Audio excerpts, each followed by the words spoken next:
किसी समय उम्मे ऐमान किसी काम से हजरत फातिमा रज़ियल्लाहु अन्हा के घर गईं। उन्होंने दरवाजे पर जाकर हजरत फातिमा को आवाज दी, लेकिन अंदर से कोई जवाब नहीं मिला। उम्मे ऐमान ने फिर से दरवाजा खटखाया, लेकिन अंदर से कोई दरवाजा खोलने नहीं आया। फिर उम्मे ऐमान ने दरवाजे की दरार से अंदर झांका और देखा कि हजरत फातिमा रज़ियल्लाहु अन्हा चक्की से आटा पीसते पीसते सो गई थी। वहीं उनके कमरे में एक औरत तस्बीह पढ़ रही थी और दूसरी औरत हजरत हसन और हुसैन रज़ियल्लाहु अन्हुमा को पालने में दूध पिला रही थी। ये देखकर उम्मे ऐमान वापस चली गईं और पैगंबर के दरबार में हाजिर हुईं। उन्होंने सलाम किया और कहा, या रसूल अल्लाह, मैं फातिमा के घर गई थी और वहां एक अजीब दृश्य देखा। इसके बाद पैगंबर ने फरमाया, मेरी बेटी फातिमा चक्की चलाते चलाते थककर सो गई थी, जबकि उसकी तस्बीह अधूरी रह गई थी। इसलिए अल्लाह ने 2 फरिश्ते भेजे। एक फरिश्ता फातिमा की अधूरी तस्बीह पढ़ रहा था और दूसरा फरिश्ता हसन और हुसैन को पालने में सुला रहा था। जिन महिलाओं को तुमने देखा वे कोई इंसान नहीं थी, बल्कि अल्लाह के भेजे हुए फरिश्ते थे। ये सुनकर उम्मे ऐमान अल्लाहु अकबर कहती हुई दरबार से बाहर निकल गईं। कुछ समय बाद पैगंबर हजरत फातिमा के घर आए। जब वे फातिमा के कमरे में दाखिल हुए तो उन्होंने देखा कि फातिमा का चेहरा बहुत मलिन लग रहा है। पैगंबर ने पूछा, बेटी, क्या तुम बीमार हो? तुम्हारा चेहरा इतना उदास क्यों लग रहा है? फातिमा ने जवाब दिया, अब्बाजान, मैं बीमार नहीं हूं, लेकिन पिछले 2 दिनों से मेरे घर में चूल्हा नहीं जला है। मेरे प्यारे बेटे हसन और हुसैन भूख से तड़प रहे हैं और एक दूसरे से लिपट कर रो रहे हैं। पैगंबर ने कहा, बेटी, गम मत करो, सब्र रखो, यकीनन अल्लाह हमसे है। अगले दिन एक व्यापारी ने हजरत अली रज़ियल्लाहु अन्हु को अपने ऊंट से सामान घर तक पहुंचाने का काम दिया, जिसके बदले में उन्हें कुछ दिरहम मिले। हजरत अली उन दिरहमों से आटा लेकर आए और फातिमा को दिया। फिर थके हुए हजरत अली सो गए। फातिमा ने आटे को पीसकर रोटी बनाई और सभी ने मिलकर खाया। खाने के बाद फातिमा ने पैगंबर के लिए कुछ रोटियां लेकर उन्हें दी। माँ फातिमा ने नबी जी को रोटियां देते हुए कहा, अब्बाजान, आप ये रोटियां खाइए। आज 2 दिन बाद हमें कुछ रोटियां मिली है और आपने 3 दिन से कुछ नहीं खाया है। नबी जी ने रोटियां खाईं और फिर फातिमा से कहा, माँ, आज 3 दिन बाद मैंने तुम्हारे दिए हुए रोटियां खाईं। एक दिन हजरत अली ने फातिमा से कहा, ओ फातिमा, मैंने सुना है कि नबी जी के पास कुछ कैदी आए हैं। तुम तो दिन भर बहुत मेहनत करती हो, रोटियां पीसते पीसते तुम्हारे हाथों में छाले हो गए हैं। तुम अपने अब्बाजान से कहो कि हमारे लिए एक दासी का इंतजाम कर दें। फातिमा हजरत अली के कहने पर नबी जी के दरबार में जाने के लिए निकली, लेकिन फातिमा इतनी शर्मीली थी कि वह नबी जी से ये बात नहीं कह पाई। इसलिए दरबार के अंदर बिना गए वह वापस घर लौट आई। हजरत अली ने देखते ही समझ लिया कि फातिमा अपनी शर्म के कारण नबी जी से ये बात नहीं कह पाई। तब हजरत अली ने कहा, फातिमा, चलो हम दोनों नबी जी के पास जाकर एक दासी की बात करते हैं। फिर वे दोनों नबी जी के दरबार की ओर चल पड़े। फातिमा और अली नबी जी के दरबार में पहुंचे और उनसे एक दासी की मांग की, लेकिन नबी जी ने इस अनुरोध को अस्वीकार कर दिया। इसके बाद हजरत अली और फातिमा अदब से नबी जी के दरबार से लौटकर घर आ गए। अगले दिन नबी जी फातिमा के घर आए। फातिमा से नबी जी ने कहा, माँ, मैं तुम्हें कुछ तस्बीहें पढ़ने के लिए दे रहा हूँ। अगर तुम इन तस्बीहों को नियमित रूप से पढ़ती रहोगी तो अल्लाह तुम्हारे घर में हमेशा रहमत और बरकत बरसाते रहेंगे। फातिमा ने बड़ी श्रद्धा के साथ नबी जी से तस्बीहें पढ़ना सीख लिया। कुछ समय बाद हजरत अली सहाबियों के दरबार में गए और कहा, मैं अल्लाह की कसम खाकर कहता हूँ, जिस दिन से हमने नबी जी की दी हुई तस्बीहें पढ़ना शुरू किया, उस दिन से हमारे घर में सारी तंगी दूर हो गई और हमारी सारी परेशानियां और दुख कम हो गए। एक बार नबी जी 2 दिन की भूख के बाद फातिमा के घर आए। फातिमा के घर में उस दिन भी कोई खाना नहीं था, लेकिन नबी जी को देखकर फातिमा समझ गई कि उनके अब्बाजान बहुत भूखे हैं। नबी जी फातिमा के घर में आकर समझ गए कि घर में कोई खाना नहीं है। तब नबी जी मुस्कुराते हुए बोले, ओ फातिमा, मैं इस तरफ से गुजर रहा था तो सोचा तुम्हें देखता चलो। ये कहकर नबी जी फातिमा के घर से निकल गए, लेकिन फातिमा समझ गई कि नबी जी भूखे थे जब वे उनके घर आए थे। फातिमा रोते हुए नमाज पढ़ने बैठ गई। उन्होंने 2 रकात नमाज पढ़ी और फिर अल्लाह से दुआ की, ऐ मेरे रब, आप मुझे जितनी तकलीफ दे सकते हैं दे दीजिए, लेकिन मेरे अब्बाजान को कोई तकलीफ मत दीजिए। जब फातिमा ने अपनी दुआ पूरी की तो उन्होंने देखा कि उनके घर में कोई खाने का सामान रख गया है। इतने सारे खाने को देखकर फातिमा बहुत खुश हुई और नबी जी को बुलाकर ले आई। नबी जी ने आकर पूछा, माँ ये खाना किसने दिया? तब फातिमा ने कहा, अब्बा जान, जिस तरह हजरत मरियम के लिए अल्लाह खाना भेजा करते थे उसी तरह मेरे लिए भी अल्लाह ने खाना भेजा है। तब नबी जी समझ गए कि अल्लाह ने फातिमा के लिए जन्नत से खाना भेजा है। तब हमारे नबी जी, हजरत फातिमा, हजरत अली, हसन और हुसैन ने सभी मिलकर पेट भरकर खाना खाया। इतना स्वादिष्ट खाना खाकर ने अल्लाह रब्बुल आलमीन का शुक्रिया अदा किया। फातिमा ने देखा कि उनके सबके खाने के बाद भी बहुत सारा खाना बचा हुआ है। तब माँ फातिमा ने पड़ोसियों को बुलाकर वह सारा खाना उन्हें दे दिया। पड़ोसी उस स्वादिष्ट खाने को खाकर माँ फातिमा की प्रशंसा करने लगे। एक बार हजरत अबू बकर और हजरत उमर 3 दिनों से नबी जी को खोज रहे थे, लेकिन उन्हें कहीं नहीं पा रहे थे। आखिरकार हजरत अबू बकर और हजरत उमर मुनाफिकों के पास गए। हजरत उमर ने तलवार निकालकर कहा, ऐ मुनाफिकों के बच्चे, हमारे नबी जी कहीं दिखाई नहीं दे रहे हैं, बताओ मेरे नबी जी कहाँ हैं, नहीं तो मैं आज तुम सबको खत्म कर दूंगा। तब मुनाफिकों ने कहा, ए उमर, यकीन करो हमने तुम्हारे नबी को कहीं नहीं देखा। तब हजरत अबू बकर ने हजरत उमर से कहा, उमर चलो हम आगे की सड़क पर जाकर देखें, वहाँ कुछ चरवाहे रहते हैं, हो सकता है उनसे पूछने पर हमें दयालु नबी जी की कोई खबर मिल जाए। फिर वे दोनों आगे की ओर चलने लगे। कुछ दूरी पर उन्हें कुछ चरवाहे दिखे। हजरत उमर ने एक चरवाहे से पूछा, क्या तुमने इस रास्ते से हमारे नबी जी को जाते हुए देखा है? तब चरवाहों में से एक ने कहा, आज 3 दिनों से पास की गुफा में एक व्यक्ति लगातार रो रहा है। उसकी रोने की आवाज के कारण हमारे जानवर भी 3 दिनों से न तो पानी पी रहे हैं और न ही घास खा रहे हैं।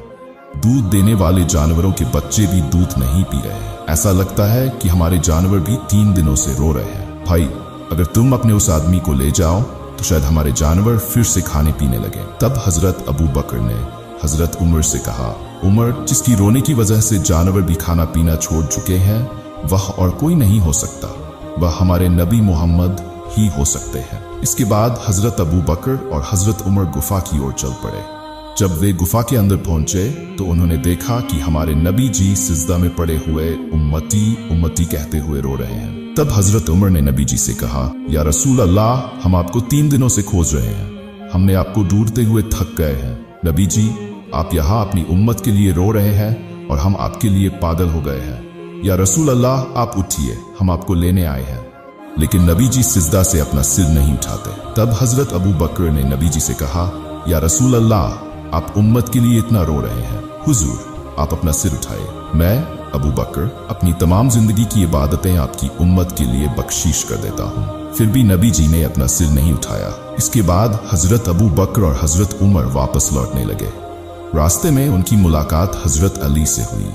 तब हजरत अबू बकर और हजरत उमर ने हजरत अली को सारी बातें बताई। फिर हजरत अली घर जाकर माँ फातिमा और हसन हुसैन को लेकर गुफा की ओर चले। तब हजरत फातिमा ने नबी जी से कहा, अब्बाजान, आप कैसे कर सकते हैं? आज 3 दिन हो गए हैं और आपने हमें भुला दिया है। हमने आपको हर जगह ढूंढा है। आपके नाती हसन और हुसैन भी रो रहे हैं। अब्बाजान, आप उठिए, हम आपको लेने आए हैं। फिर भी नबी जी ने अपना सिर नहीं उठाया। अब हजरत फातिमा ने नबी जी से कहा, या रसूल अल्लाह, मैं फातिमा वादा करती हूँ कि मैं अपने प्यारे बच्चे हसन और हुसैन को आपकी उम्मत के लिए कुर्बान कर दूंगी। तब अल्लाह ने हजरत जिब्राइल को भेजा और कहा, ए जिब्राइल, तुरंत जाकर मेरे दोस्त से कहो कि वे अपना सिर उठाएं और रोना बंद करें। उन्हें बता दो कि मैं अल्लाह वादा करता हूँ कि अपने दोस्त से पूछे बिना उनकी किसी भी उम्मती को मैं जहन्नम में नहीं डालूंगा। इसके बाद हजरत जिब्राइल अल्लाह के नबी के पास आए और अल्लाह रब्बुल आलमीन का संदेश सुना दिया। तब हमारे नबी ने सिजदा से अपना सिर उठाया। इस प्रकार एक और घटना है। किसी एक ईद के दिन सुबह हजरत हसन और हुसैन माँ फातिमा के पास आए और बोले, अम्मा जान, आज ईद का दिन है, सभी बच्चे नए कपड़े पहन रहे हैं, हमारे नए कपड़े कहाँ हैं? तब माँ फातिमा ने मजबूरी में कहा, बेटे तुम लोग नहा कर आओ, तुम्हारे नए कपड़े दर्जी की दुकान पर तैयार हो रहे हैं। ये सुनकर हजरत हसन और हुसैन खुशी खुशी नहाने चले गए। अब माँ फातिमा नमाज पढ़ने लगी। 2 रकात नमाज पढ़कर उन्होंने अल्लाह से दुआ की, ऐ मेरे रब, मैंने अपने बच्चों को समझा दिया है कि वे नहा कर आएंगे तो उन्हें नए कपड़े मिलेंगे, लेकिन मेरे पास तो नए कपड़े देने की कोई सामर्थ्य नहीं है। ए रब्बुल आलमीन, अगर वे नहाकर आएंगे और नए कपड़े नहीं मिले तो वे कहेंगे कि नबी की बेटी होकर मैंने झूठ बोला। अल्लाह, अब मैं क्या करूं? ये सब कहकर माँ फातिमा अल्लाह के दरबार में फरियाद करने लगी। जब माँ फातिमा ने अपनी मुनाजात पूरी की, कुछ ही समय बाद उन्होंने देखा कि हजरत हसन और हुसैन रदियल्लाहु ताला अन्हु 2 पैकेट हाथ में लिए घर में दाखिल हुए। इसके बाद माँ फातिमा ने उनसे पूछा, बेटा तुम्हारे हाथ में क्या है? हजरत हसन और हुसैन ने जवाब दिया, अम्मा जान, बाहर दर्जी ने हमें 2 कपड़ों के पैकेट दिए हैं। माँ फातिमा ने पैकेट खोला और खूबसूरत कपड़े देखकर अल्लाह का शुक्र अदा किया। कुछ दिनों बाद पैगंबर दुनिया से चले गए। पैगंबर की दुनिया छोड़ने के 2 दिन बाद हजरत अबू बकर रदियल्लाहु ताला अन्हु अकेले कहीं जा रहे थे। रास्ते में उन्होंने देखा कि शैतान इब्लीस खड़ा होकर रो रहा है। हजरत अबू बकर ने इब्लीस से पूछा, हे इब्लीस, तुम क्यों रो रहे हो? आज तो तुम्हारे खुश होने का दिन है क्योंकि पैगंबर दुनिया से चले गए हैं। इब्लीस ने जवाब दिया, भाई अबू बकर, पैगंबर की दुनिया छोड़ने पर मैं खुद हैरान हूँ। मैं जानता हूँ कि अल्लाह ने मुझे जो सजा दी है, कयामत के बाद मुझे हमेशा जहन्नम की आग में रहना होगा। मैं जानता हूँ कि जहन्नम की सजा कितनी कठिन होगी, इसलिए मैं पैगंबर से मिलकर अल्लाह से माफी की गुजारिश करना चाहता था। लेकिन जब भी मैं पैगंबर के पास गया, वह कभी अकेले नहीं मिले। अब जब पैगंबर दुनिया से चले गए हैं, मेरी माफी की उम्मीद भी खत्म हो गई है। इसके बाद हजरत अबू बकर चुपचाप आगे बढ़ गए। पैगंबर की दुनिया से जाने के 6 महीने बाद हजरत अली रदियल्लाहु ताला अन्हु फर्ज की नमाज अदा करके घर लौटे तो देखा कि माँ फातिमा रो रही थी। हजरत अली ने उनसे पूछा, हे फातिमा, क्या तुम्हारी तबीयत ठीक नहीं है? फातिमा ने जवाब दिया, हे अली, आज मेरी तबीयत बहुत खराब है। मैंने एक सपना देखा है जिसके बाद मुझे कुछ भी अच्छा नहीं लग रहा। हजरत अली ने सपने के बारे में पूछा। तब फातिमा ने कहा, मैंने रात को सपना देखा कि मेरे अब्बा पैगंबर मेरे घर में आकर मुझे ढूंढ रहे थे। जब मैं उनके पास गई तो उन्होंने कहा, बेटी, मैं तुम्हें ढूंढ रहा था। सुनो, आज तुम रोजा रखोगी और सहर अली के दस्तरखान से और इफ्तार मेरे दस्तरखान से करोगी। हजरत अली समझ गए कि फातिमा शायद आज दुनिया से जाने वाली है। वह फातिमा के पास बैठकर रोने लगे। थोड़ी देर बाद हजरत हसन और हुसैन आए और देखा कि उनके माता पिता रो रहे हैं। उन्होंने पूछा, अम्मा जान, आप क्यों रो रही हैं? माँ फातिमा ने कहा, बेटा, तुम अपने नाना के रोजे से घूम आओ। हजरत हसन और हुसैन जब पैगंबर के रोजे पर गए तो पैगंबर ने उनसे पूछा, आज तुम यहाँ क्यों आए हो? मेरी माँ आज दुनिया से जाने वाली है। ये सुनकर वे घर लौट आए और माँ फातिमा और हजरत अली से कहा, हमारे नाना ने कहा है कि अम्मा जान आज दुनिया से चली जाएंगी। ये सुनकर माँ फातिमा और हजरत अली और जोर से रोने लगे। शाम को माँ फातिमा की तबीयत और बिगड़ गई। उन्होंने हजरत अली को बुलाया और कहा, अली, मैं तुम्हें 3 बातें कहना चाहती हूँ और तुम वादा करो कि तुम इन्हें मानोगे। हजरत अली ने वादा किया। माँ फातिमा ने कहा, पहली बात यह है कि मैंने तुम्हारे साथ घर बसाया और अगर मुझसे कोई भूल चूक हुई हो तो मुझे माफ कर देना। हजरत अली ने कहा, तुम्हारे जैसी पत्नी पाकर भाग्यशाली होगा। अगर मुझसे कोई गलती हुई हो तो तुम भी मुझे माफ कर देना। दूसरी बात यह है कि मेरे जाने के बाद तुम दूसरी शादी कर लेना और हफ्ते में 1 दिन हसन और हुसैन को अपने सीने से लगाकर सोना। तीसरी बात यह है कि मेरे जाने के बाद मुझे रात के समय दफन करना ताकि कोई मेरी लाश न देख सके। इसके बाद माँ फातिमा दुनिया से रुखसत हो गई। हजरत अली, हसन और हुसैन रो रहे थे। हजरत अली को दफनाने के लिए 4 लोग चाहिए थे, लेकिन वहां केवल 3 लोग थे। तभी हजरत अबू जर गिफारी रदियल्लाहु ताला अन्हु घर में आए। इसके बाद सब मिलकर माँ फातिमा रज़ियल्लाहु ताला अन्हा के जनाजे को कब्र में उतारने लगे। उन्होंने बताया कि उन्होंने सपने में पैगंबर को देखा जिन्होंने कहा था कि फातिमा आज दुनिया से चली गई है और उनकी मदद के लिए जाओ। फिर हजरत अबू जर गिफारी रज़ियल्लाहु ताला कब्र से मुखातिब होकर कहने लगे, ए कब्र, क्या तुम जानती हो कि आज तुम्हारे अंदर किसे छोड़ा जा रहा है? आज तुम्हारे अंदर जन्नत की औरतों की सरदारनी माँ फातिमा रज़ियल्लाहु ताला अन्हा को छोड़ा जा रहा है। सावधान रहना ए कब्र, तुम उनके साथ अच्छा सलूक करना। कब्र से कोई आवाज नहीं आई।